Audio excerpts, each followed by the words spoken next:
Uttar Pradesh police की तैयारी कर रहे प्रिय छात्रों, उत्तर प्रदेश से संबंधित महत्वपूर्ण प्रश्नों की श्रृंखला लेकर हम फिर आप लोगों के बीच आए हैं और अनवरत हमारी कोशिश जारी है कि हम आपको बेहतर कंटेंट अवेलेबल कराएं, जिससे आप अपनी परीक्षा में बेहतर से बेहतर प्रदर्शन कर सकें। और उसी के संदर्भ में स्क्रीन पर एक प्रश्न है, नाथ नगरी के तौर पर प्रसिद्ध है। तो देखिए, कई बार ऐसे प्रश्न पूछते हैं, विभिन्न नगरों के उपनाम पूछते हैं, किस नगर को किस नाम से जाना जाता है। तो यहाँ पे जानने की कोशिश किया जा रहा है कि नाथ नगरी किस नगर को कहा जाता है। तो नाथ नगरी गोरखपुर को कहा जाता है। इसी तरह से यहाँ पर आप देखेंगे आगरा को, एक ऑप्शन आगरा भी इसमें है, तो आगरा को पेड़ा नगरी भी कहा जाता है। पेड़ा नहीं, पेठा नगरी कहा जाता है। पेड़ा नगरी तो आपको मथुरा को कहा जाता है और इसको ताज नगरी भी कहा जाता है। वाराणसी को घाटों का शहर कहा जाता है, पंडों का शहर कहा जाता है और काशी विश्वनाथ शहर भी कहा जाता है, काशी नगरी भी कहा जाता है। इसी प्रकार से अगला क्वेश्चन, अनुषंगी नगर। तो अनुषंगी नगर किसे कहते हैं ये भी जानने की जरूरत है। तो अनुषंगी नगर का मतलब ये होता है कि कोई बड़ा नगर हो और उस नगर के बगल में कोई नगर हो, उससे थोड़ा सा सटे हुए हो और उस छोटे नगर की जो आर्थिक गतिविधियां हैं उस बड़े नगर पर निर्भर करती हों। तो ऐसे नगर को जो किसी बड़े नगर के बगल में बसा हुआ है और उसकी आर्थिक गतिविधियां बड़े नगर पर निर्भर करती हैं, तो उसे अनुषंगी नगर कहते हैं। और ये दिल्ली के संदर्भ में बातें हो रही हैं, तो दिल्ली का जो अनुषंगी नगर है वो गाजियाबाद है। उत्तर है गाजियाबाद। नेक्स्ट है, यहां पर ये मेला है, इन मेलाओं को यहां से टैली कराना है। थोड़ा सा यहाँ त्रुटि हो गई है, ऑप्शन यहाँ पे सारे अवेलेबल नहीं है, तो मैं आपसे यहाँ टैली करा दूंगा और आप इस मेला को तैयार कर लीजिएगा कि यह मेला किस जिले में लगता है, आपको ये ध्यान देना है। तो यहाँ पे माघ मेला की बात है, तो माघ मेला ध्यान दीजिएगा, माघ मेला इलाहाबाद में लगता है। इलाहाबाद का माघ मेला बहुत मशहूर है, आप वहां देखते हैं कुंभ भी लगता है। तो माघ मेला आपका प्रयागराज में लगता है, आप इसको यहां देख लेंगे, माघ मेला प्रयागराज में लगता है। इसी प्रकार से ध्रुपद मेला है, ध्रुपद मेला आपका वाराणसी में लगता है। माघ मेला आपका प्रयागराज में, ध्रुपद मेला वाराणसी में लगता है। और ये गोविंद मेला नहीं, यहाँ पे थोड़ी त्रुटि है, गोविंद साहेब का मेला इसको बोलते हैं। इस प्रश्न में थोड़ी सी प्रिंट में त्रुटि है, जिसको आप करेक्ट कर लेंगे। गोविंद साहेब का मेला ये अंबेडकर नगर में लगता है। और ध्यान दीजिएगा, पशु मेला की बात हो रही है, तो पशु मेला बटेश्वर में लगता है। ये बटेश्वर आपका आगरा में पड़ता है, आगरा में। एक और मेला लगता है ददरी का मेला, ददरी का मेला बलिया में लगता है। ददरी का मेला जो है वो भी पशु मेला है। तो बटेश्वर का भी पशु मेला है, ददरी का भी पशु मेला है। जो ददरी का पशु मेला है वो आपका बलिया में लगता है, जो उत्तर प्रदेश का सबसे पूर्वी जिला है। और पशु मेला एक यहाँ बटेश्वर में लगता है, ये आगरा में पड़ता है। तो इसको आप टैली करा लेंगे और इसको आप तैयार कर लेंगे। अगला प्रश्न है, राष्ट्रीय कथक संस्थान स्थित है। तो ध्यान दीजिएगा, राष्ट्रीय कथक संस्थान आपके लखनऊ में स्थित है। नेक्स्ट क्वेश्चन है, कन्हैयालाल मणिकलाल केंद्रीय हिंदी संस्थान स्थित है। तो कन्हैयालाल मणिकलाल केंद्रीय हिंदी संस्थान आपके आगरा में। नेक्स्ट क्वेश्चन आपका है, कौन सी जनजाति दिवाली को शोक पर्व के रूप में मनाती है। तो आपको मैं पिछले क्लास में बताया था कि ये थारू जनजाति है। थारू जनजाति दीपावली को शोक दिवस के रूप में मनाती है। उत्तर प्रदेश का प्रसिद्ध सोरो मेला आयोजित होता है। तो ध्यान दीजिएगा, उत्तर प्रदेश का प्रसिद्ध सोरो मेला ये कासगंज में, पहले एटा में पड़ता था, लेकिन जब से कासगंज जिला हो गया है एटा से निकल करके, तब से उत्तर प्रदेश का सोरो मेला कासगंज में लगता है। पहले इसको एटा में लिखा जाता था, लेकिन चूंकि एटा में से कासगंज अलग हो गया, एक नया जिला बन गया है, तो अब सोरो मेला एटा में नहीं बल्कि हम कासगंज में लगाएंगे। नेक्स्ट है, ददरी के पशु मेले का आयोजन होता है। तो मैं अभी बता चुका हूं, ददरी का जो पशु मेला है वो बलिया में लगता है। नेक्स्ट, उत्तर प्रदेश के प्रख्यात गीत कारवां गुजर गया की रचना की थी। यह बहुत ही महत्वपूर्ण रहा। कारवां गुजर गया यह गीत गोपाल दास नीरज ने लिखा है।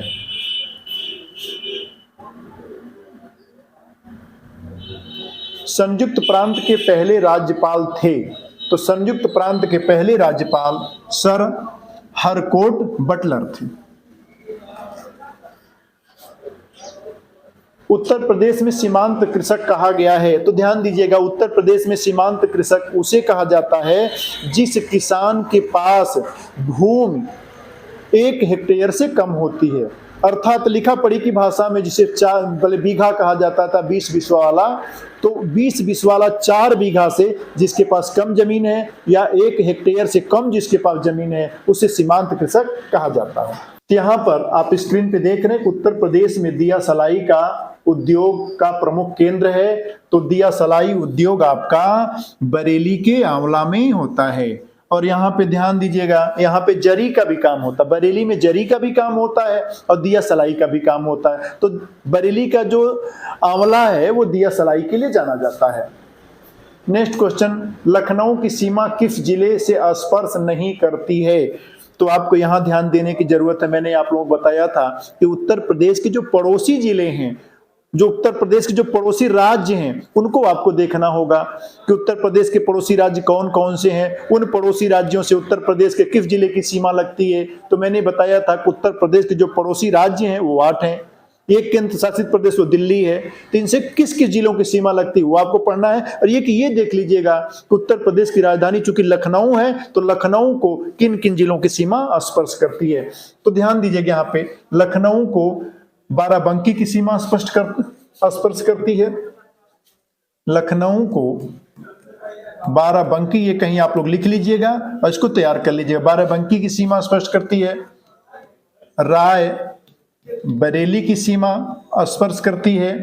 सीतापुर की सीमा, उन्नाव, सीतापुर की सीमा, उन्नाव की सीमा और हरदोई की सीमा, ये 5 राज्यों की सीमा लखनऊ को स्पर्श करती है। इसमें आप देख रहे हैं उन्नाव इसमें है, इसका स्पर्श करती है। हरदोई भी इसमें, इसकी भी स्पर्श करती है।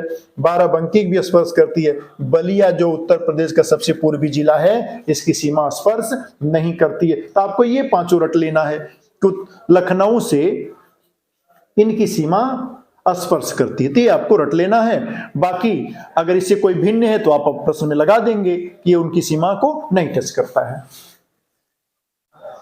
नेक्स्ट क्वेश्चन है, निम्न में से कौन क्षेत्रफल के बढ़ते क्रम की दृष्टि से सही है? आपको यहां ध्यान देने की जरूरत है।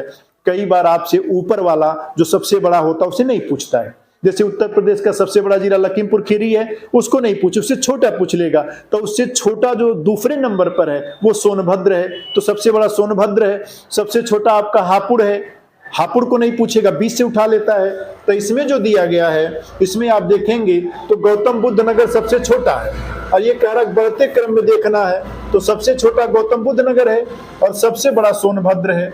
तो सबसे बाद में सोनभद्र को आना चाहिए, इसमें भी सोनभद्र, इसमें भी सोनभद्र है और सबसे छोटा गौतम बुद्ध नगर है। यहाँ बाराबंकी दिया है, इसका मतलब इसका उत्तर ये होगा जी। नेक्स्ट क्वेश्चन है, सोनभद्र जिले को स्पर्श करती है कितने राज्यों की सीमा? तो ध्यान दीजिएगा, सोनभद्र जिले को 4 राज्यों की सीमा स्पर्श करती है। ये आपके हैं, बिहार है, बिल्कुल आप इसको देख लीजिएगा, झारखंड है, छत्तीसगढ़ है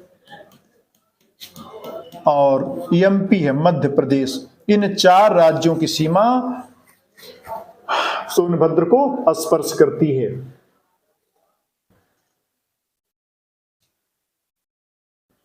नेक्स्ट है, निम्न में से किससे उत्तर प्रदेश की सीमा नहीं लगती है? तो उत्तर प्रदेश की सीमा यहाँ आपको ध्यान देने की जरूरत है कि 8 राज्य और 1 केंद्र शासित प्रदेश को स्पर्श करती है। ये 8 राज्य आपके कौन से, यहाँ आप देख लीजिए। 8 राज्य में हिमाचल प्रदेश है, हिमाचल प्रदेश, दूसरा आपका हरियाणा है, राजस्थान है तीसरा, मध्य प्रदेश,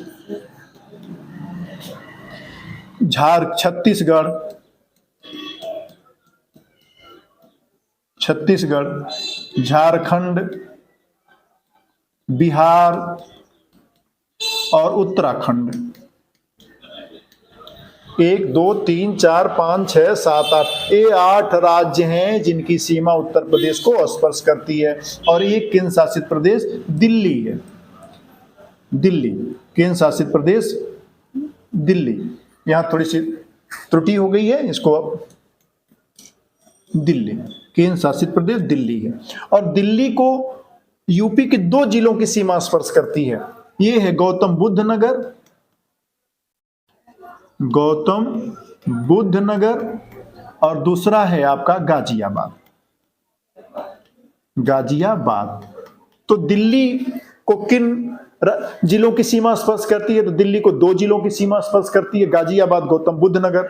लखनऊ को 5 जिलों की सीमा स्पर्श करती है, और उत्तर प्रदेश को 8 राज्यों की सीमा स्पर्श करती है। ये 8 राज्य हैं, और दिल्ली को 2 जिलों की सीमा स्पर्श करती है। इसको भी आप देख लेंगे। नेक्स्ट है, इनको यहां पे मिलान करना है। यहां पर भी ऑप्शन में थोड़ी सी त्रुटियां हो सकती हैं मुझे लग रहा है, लेकिन हम इसको देख लेते हैं। ये देख कहा है कि रुद्रप्रयाग किन 2 नदियों के मिलन पर रुद्रप्रयाग है, किन 2 नदियों के मिलन पर नंदप्रयाग है, किन 2 नदियों के मिलन पर कर्णप्रयाग है, कहां पर देवप्रयाग है। तो हम एक छोटा सा यहाँ पे मैप लेते हैं। यहां से हम देखेंगे कि उत्तर काशी जिले से भागीरथी नदी ऐसे निकलती है, इधर से अलकनंदा आती है। ये दोनों नदियां जहां मिलती हैं उसे देवप्रयाग कहते हैं। देवप्रयाग, जहां पर अलकनंदा नदी, ये अलकनंदा आई है, ये भागीरथी है, ये भागीरथी नदी है, ये आपकी अलकनंदा है। इन दोनों नदियों के मिलन स्थल को देवप्रयाग कहते हैं। अब यहां पर इधर से धौली गंगा आई है, धौली गंगा, और धौली गंगा जहां मिलती है अलकनंदा से, उसको विष्णु प्रयाग बोलते हैं, विष्णु प्रयाग। उसके बाद इधर फिर नंदाकिनी आई है, और नंदाकिनी आकर के जहां अलकनंदा से मिलती है इसको नंद प्रयाग बोलते हैं, नंद प्रयाग। तो नंदाकिनी, नंदाकिनी जहां मिली है अलकनंदा से, नंदाकिनी और अलकनंदा जहां मिली है उसे नंद प्रयाग कहते हैं। इसको हम मिला देंगे, B4 कर देंगे। उसके बाद इधर से पिंडार नदी आई हुई है, पिंडार नदी। अब पिंडार नदी और अलकनंदा जहां मिलती हैं उसको कर्णप्रयाग कहते हैं, कर्णप्रयाग, कर्णप्रयाग कहते हैं। जहां पर अलकनंदा और पिंडार नदी मिली है उसे कर्णप्रयाग कहते हैं। अलकनंदा और पिंडार नदी, ये तो सी में 3 आपका है, सी में 3 है, और बी में आपका 4 है, बी में 4 है। तो बी में 4, सी में 3, इसका मतलब ये हुआ कि ऑप्शन आपका बी सही है। उसके बाद देवप्रयाग, देवप्रयाग में आपकी भागीरथी और अलकनंदा मिली हैं। D1 आप यहां देख रहे हैं, D1 भी है। और A2 रुद्रप्रयाग में अलकनंदा और मंदाकिनी मिली हुई हैं। तो इसका मतलब हुआ कि इसका ऑप्शन 2 सही है। नेक्स्ट हम देखेंगे अर्जुन बांध नहर से लाभान्वित जिला है। तो यहां ध्यान दीजिएगा, अर्जुन बांध आपका ये हमीरपुर में है, और ये अर्जुन बांध पर बना, अर्जुन बांध जो है, अर्जुन बांध ये अर्जुन नदी पर बना हुआ है, अर्जुन नदी पर बना हुआ है, और ये हमीरपुर में बना है। इसलिए अर्जुन बांध नहर से लाभान्वित जिला आपका हमीरपुर है। नेक्स्ट है गोविंद बल्लभ पंत सागर अवस्थित है। तो ध्यान दीजिएगा, ये गोविंद बल्लभ पंत जो सागर है ये मानव निर्मित सबसे बड़ी झील है, और यह उत्तर प्रदेश के सोनभद्र जिले में है, और यह रिहंद नदी पर पिपरी में बनाया गया है। वहां पर रिहंद नदी पर पिपरी बांध, पिपरी में रिहंद नदी पर रिहंद बांध है, और वहीं पर यह जलाशय बनाया गया है जिसको गोविंद बल्लभ पंत सागर कहा जाता है। ये आपके सोनभद्र में है, ये सोनभद्र में। नेक्स्ट, उत्तर प्रदेश में सबसे ऊंचा बांध कौन सा है? तो ध्यान दीजिएगा, बिजनौर जिले में रामगंगा पर बना हुआ यह बांध उत्तर प्रदेश का सबसे ऊंचा बांध है। तो उत्तर प्रदेश का सबसे ऊंचा बांध बिजनौर जिले में रामगंगा नदी पर बनाया गया रामगंगा बांध यह उत्तर प्रदेश का सबसे ऊंचा बांध। वहीं पर उत्तर प्रदेश का सबसे बड़ा बांध वो रिहंद बांध है जो सोनभद्र के पिपरी में बनाया गया है। तो उत्तर प्रदेश का सबसे ऊंचा बांध रामगंगा बांध है और वहीं पर सबसे बड़ा बांध सोनभद्र के पिपरी बना रिहंद बांध है। नेक्स्ट, निम्नलिखित में से किस दलहन फसल का क्षेत्र उत्तर प्रदेश में सर्वाधिक है? तो यहां पर आप ध्यान देंगे, उत्तर प्रदेश में दलहनी फसलों में, दाल की फसलों में सबसे ज्यादा चने की खेती की जाती है। तो दलहनी फसलों में सबसे अधिक क्षेत्रफल आपके चने का है। नेक्स्ट, आंवले का सर्वाधिक उत्पादन करने वाला जिला है? तो आंवले का सर्वाधिक उत्पादन प्रतापगढ़ में किया जाता है।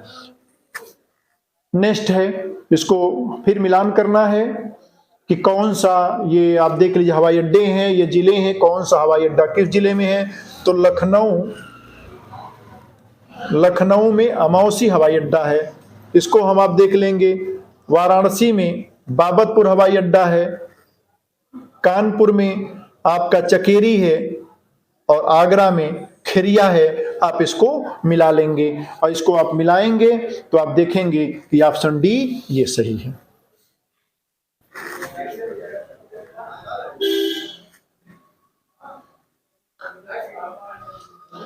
किस कारागार में पंडित राम प्रसाद बिस्मिल को फांसी दी गई थी? तो काकोरी कांड के मुख्य आरोपी राम प्रसाद बिस्मिल जी जो शाहजहांपुर के रहने वाले थे, इनको फांसी गोरखपुर के जेल में दी गई थी, जो नैनी में, गोरखपुर के नैनी जेल में इनको फांसी दी गई थी। तो आज इतना ही। हम उम्मीद करते हैं कि आप इसको लिखते जाएंगे, इसको तैयार करते जाएंगे।